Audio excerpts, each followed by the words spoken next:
Alright, what's up? What's up, y'all? Peace. G consciousness in the building. Y'all know what it is, Uh couple of things I want to deal with, you know what I'm saying? Fix this camera a little bit. Zoom back out. There we go. Pan over a little bit. Yeah, so once again, we ain't gotta kill them fast, but we gon' kill them slow. Alright, that's the slogan. So yeah, we've been dealing with a couple of things for past few days. We had the we talked about the conscious community on Debate Talk for You. You know, is it a good movement or not? We talked about that yesterday. Well, it's 12:39 a.m., so we talked about that on Monday, basically. It was an eye show, you know what I'm saying? It was pretty cool. Then we had I guess the non-Messianics versus the Messianics, basically. You know what I'm saying? So I was told tonight that term uh, is not in the biblical text. I wouldn't suppose it to be in the biblical text. I mean, Messianic or non-Messianic, or we basically unbelievers or whatever you want to call it, or believers, whatever you want to call it. That term is basically Messianic or Messiah is basically, I guess the equivalent for the English. I guess coming from the Jew perspective, I don't know, but for the most part, we using it. So you know what I mean. You know what I'm saying? For the most part. So let's not make it a terminology type of deal, but let's deal with the bigger issue that's at hand. And I feel like that a lot of these brothers, man, they don't want to deal with the issue that's at hand. You know,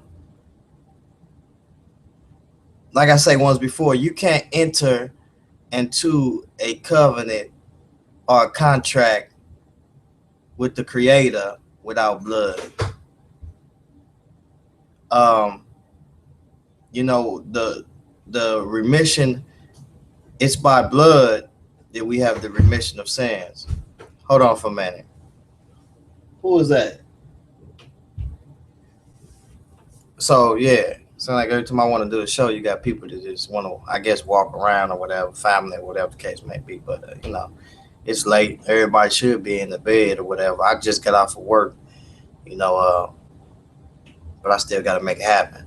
So you can't enter into a covenant without blood, or the, how do I want to say it? How do I want to say it? You can't even get into the holies of holies in the tabernacle without blood. You can't do it. It's not going to work. It won't happen. Matter of fact, Aaron was told by Moses, which Moses was told by the Most High, tell Aaron not to go into the holies of holies often. And when he did went in that place, he had to come with blood, and I believe once a year. So matter of fact, let's grab it real quick. We can grab it. So and I really think that a lot of these brothers gonna have to explain that it's non-Messianics, or well, I won't say non-Messianics, because some of these brothers are Messianics. I wouldn't say non-Messianics. I think what's going on is a lot of these brothers just don't believe that the Moshiach has come. I think they believe it is a Moshiach. They just don't believe he has come, or they might just believe in general that the Moshiach is the Father, or so to speak, or whatever. As it says in the scriptures. Uh, it's on there. Oh, oh, I'm tired, y'all, but it is what it is. We do what we do. All right, so let's jump to it real quick. We don't want to get it confused. And I just got to say a couple of things just on that note. You know, I think that a lot of these brothers is concealing information and real secretive, like they in an order or something. You know what I'm saying? You know, and it's mainly the brothers that deal with the gematria or that deal with the Hebrew, so to speak. These brothers, you got to watch them because they real sneaky. You know what I'm saying? But the Bible says that Isaiah 28:11 that he was speaking to these people or teach these people knowledge by another tongue. So Hebrew is a great thing. It's a great thing if you're studying to enhance. You always want to enhance yourself and learn and gain some intelligence. The Bible says, "Wise man increase in learning." So definitely, you always want to increase in learning. But for the most part,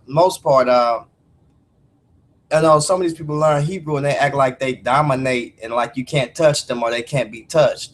And I find it hard to believe. Uh, no, I find it odd that it is mainly the people that deal with the contract of old or deal with the Moshe laws, or they say they deal with the laws of Moshe. Um, they are the ones basically that um, are the ones who causing a lot of problems. You know, there's a lot of things that's going on with these guys. You know, real secretive. You know, so it's a lot of things that has to be dealt with. You know, I forgot my train of thought, but for the most part, it'll come back up. You know what I'm saying? And as we look at these guys, um, they learn a little Hebrew, but then they begin to down speak on the other people as if we're not intelligent enough to understand what's going on here.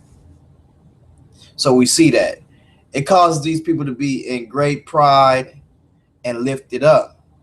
I don't know what it is about it, but these brothers, they are so lifted up and puffed up, when it comes to the Hebrew. So, you always want to sharpen yourself so you can always be on the defense as well as be on the offense. You know, it's a good thing to have offense. That's great, but you always want to be on the defense. I was told the other day that me personally, they told me that I'm not on the level of these guys. You know,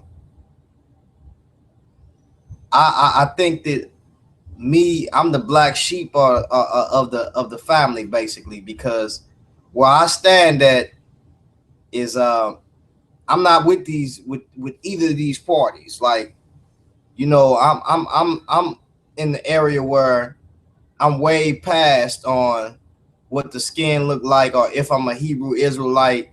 It's bigger than that. I go past Israel because we have to go past Israel because the book is before Israel. I mean, that may pass over some people's head, but hopefully you'll understand that. So, I was told that, I guess these brothers, they got the understanding of the knowledge. But like, have y'all ever asked somebody a question and they kind of like shoot the question to the left and jump to something else? You know, and that's the reason why. That's the reason why I'm not gonna kill them fast, but I am gonna kill them slow. Because if I ask you a question, right, I expect you to at least try to answer, at least, so we can dialogue together and have a couple of conversations together, at least. You know what I'm saying? And I'm looking at these guys, and they don't want to answer any questions. Y'all owe the people some answers, at least. And I think that they don't have it in them to give it like they should. To be honest, when it comes to the Black Hebrew Israelites, I really think that a lot of their information is shaky. It's not solid. I used to deal with that, so I basically know about it. And it's a cult for reals. For the people who are practicing it and are God consciousness, okay, I give it to them. That's what's up. You know what I'm saying? A lot of people may get offended about the things that I'm saying for the most part, but like I say, I'm doing this in love because I was bound to that. You know what I'm saying? And I had it to think that where it was about skin color or whatever the case may be, or it was about God's chosen. At first, I was matter of fact, I wasn't even dealing with the New Testament when I got into it. So, you know, there is a lot of things that I was dealing with, and I had to come up out of it. And I see a lot of these brothers is dealing with the same issues. But for the most part, I think that I am stronger than me being where I was at, because I have picked up a lot of things that I would have never picked it up if I had not got up out of that movement, because they're so bound and tied up. I mean, I began to study other cultures just as well as Israel, and I began to pick up on a lot of things that were similar, mutual things that these cultures had that confirmed the biblical text. So I picked up a lot of things, you know what I'm saying? And I can take the biblical text and line it up with the historical accounts, and also with other things, and that and parallel them like side by side. So that's what makes me very dangerous when it comes to trying to come at me with information, or when you're saying the Torah this or the Torah that, you know, or, which the Torah is great. It's good if you practice it. I'm seeing a lot of people say they keep Torah, but they don't keep the judgments, and that is a problem. For instance, they may tell you and say, well, God does not change. He's the same yesterday, today, and tomorrow, whatever the case may be. That's what they'll tell you. Not knowing that God does not change, but he will change on how how he goes about getting his plan done. His plan does not change. Understand that. But he will change and who he used to get his plan done. That's a difference. And we know that because he told Abraham, he said, get thee down, because he's finna bring wrath among these people. And Moses, the prophet, said, Lord, he said, let me, or deal with me, blot me out, but only let these people live. And the Most High told him, he said, no, he said, I will deal with the people. Whoever sinned, that is the one who will be blotted out. That's what he told him, right? So when we talk about a prophet likened to Moses, no other prophet asked to blot themselves out but Christ. So Christ, the Moshiach, is the prophet likened to Moses, because he asked, he took on the responsibility, or he shed his blood, or bear the iniquity on him for the people. That is the same thing that Moshe did in that mount. He said, Lord, blot out my name, but don't deal with them. Just save them, basically. Matter of fact, let's go to that text, because I don't want to put it in my own words. I want y'all to see that why he is the prophet likened to, why the Christ is the prophet likened to Moses, and see the similarities. Moses brought a covenant unto the people. Christ will be a covenant to the people and bring them into the bonds of the covenant and speak to them softly in the wilderness. This is the prophet likened to Moses. Matter of fact, the Sanhedrin and the different elders were still looking for that prophet. And whoever wrote that scripture that says that there arose not a prophet likened to Moses, they wrote that after Joshua. Yes, they did. The redactor did. So we have to say, well, who wrote that then? Did Joshua wrote that? Did Joshua write that? Who wrote that? And we have to understand that. So they don't want to deal with that. So let's jump to this. Let's jump to a couple of things real quick. I ain't really too much for the chit chat. I like to get to the script, you know what I'm saying, and get to the text, because that's what people gonna want to deal with anyways, you know, and that's the best thing that I can give them for real. I can't give them nothing else. Let's jump to it real quick. I'm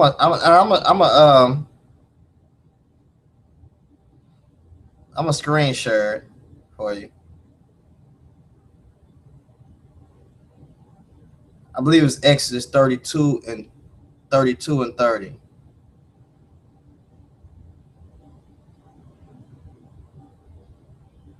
Exodus 32 and 30. Let's go to that real quick. We're gonna pull this up. We're gonna pull it up with the word search, matter of fact. I'm finna screen share this. Y'all can see this. Like I say, we ain't gonna kill them fast, but we gonna kill them slow. That's what we gonna do. That's what we gonna do, y'all. Cause this is getting too much. Get on up out of here. Let's screen share this real quick.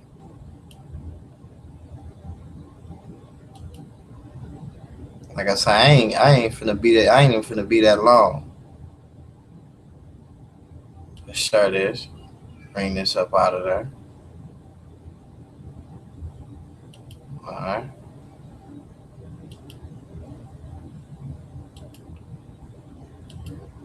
Where we at with?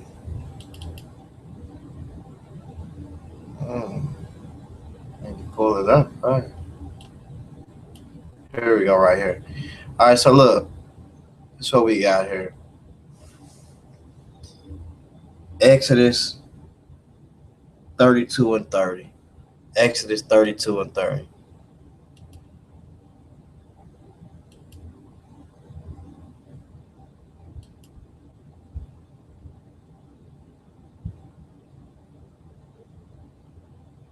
Watch what he says. Exodus 32 and 30. And it came to pass on the morrow that Moses said unto the people, ye have sinned a great sin. And now will I go up unto the Lord, peradventure I shall make an atonement for your sin. So put that word atonement real quick. That word is kafar. Let's look it up. Kafar. Let's turn this up a little bit so we can get this right. Let's get this right. We got to get this right. Hopefully y'all can hear me. Matter of fact, let me see something real quick. Yeah. Yeah, I'm on. Y'all can hear me, so I'm just making sure. Mic check. Turn this back on. All right, so let's deal with this. The Hebrew Strong's number is 3722. This is the word atonement in there. This is that word right there. Kafar, right? Let's read this. Atone, to redeem. Usage notes. English words used in the KJV. Atonement 71, purge 7, reconciliation 4, reconcile 3. Okay, this is just basically the total count is used 102 times. It is a primitive root. To cover. Understand it means to cover. Remember, Adam and Eve sinned against the Creator, and when they sinned against him, he made an atonement for them. They clothed themselves with fig trees, and he clothed them with coats of skin. In other words, he atoned for their sin. And if he clothed them with coats of skin, something had to die. All right, so this is where we get the concept of initiation of sacrifices for sin or for the shame of sin, to cover one's sin, whereas they covered themselves with fig trees and he covered them with coats of skin and dealing with the blood that had to be shed. So watch this. To cover specifically with bitumen, figurative to expiate or condone, to placate or counsel, appease, make an atonement. Underline appease, because here, this is where we have the ancient cultures where they made sacrifices and atonements, and that word appease is something that we got to look at, because they will make these sacrifices to appease. This concept came from where? The initiation of when the father the Most High initiated sacrifices through Moses, and then through Adam, and then later on we see Adam in the next chapter 4, his kids sacrificing. We can deal with that too later on, but let's deal with this right here, because you will sacrifice to appease your called on one or invoke one, which is God, that God basically. Atonement, cleanse, disannul. Notice it says to cleanse or disannul. Forgive, be merciful, pacify, pardon, purge, away, put off, make, reconcile, reconciliation. Just reading that for y'all. This is atonement. Pre-adventure, I shall make an atonement or cover for your sin. And Moses returned unto the Lord and said, oh, these people have sinned a great sin, and have made them gods of gold. Yet now, if thou wilt forgive their sin, he said, forgive their sin, Father, forgive them. And if not, watch what he's finna say, blot me. In other words, blot me out, Father. Forgive their sin, and if not, blot me out. So he's stepping in the position of being an atonement for the people to cover their sin. Watch this. Watch him, watch him, watch him, watch him. This is why Christ is the prophet like unto Moses, because he is one that covers sin or bears that sin. Watch this. I pray thee, blot me out of thy book which thou hast written. Out of thy book which thou hast written. See, the Most High got a book which he's already has written, because he has seen the end before he has created the beginning. In other words, he had already a plan for the he made for the ending before he even established the beginning. So it's opposite. So watch this.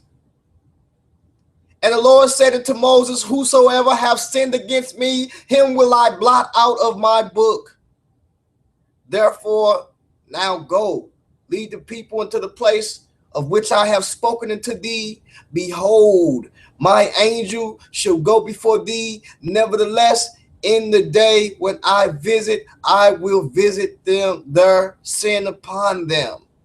And the Lord plagued the people because they made the calf which Aaron, put down a little bit. They made the calf.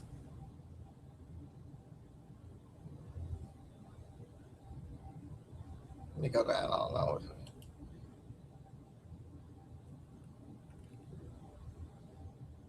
Because they made the calf. Where am I at? And the Lord plagued them because they made the calf which Aaron made, basically. Then we jump over to chapter 33. So I just wanted to bring that out real quick. Me do something real quick. I wanted to bring that out real quick because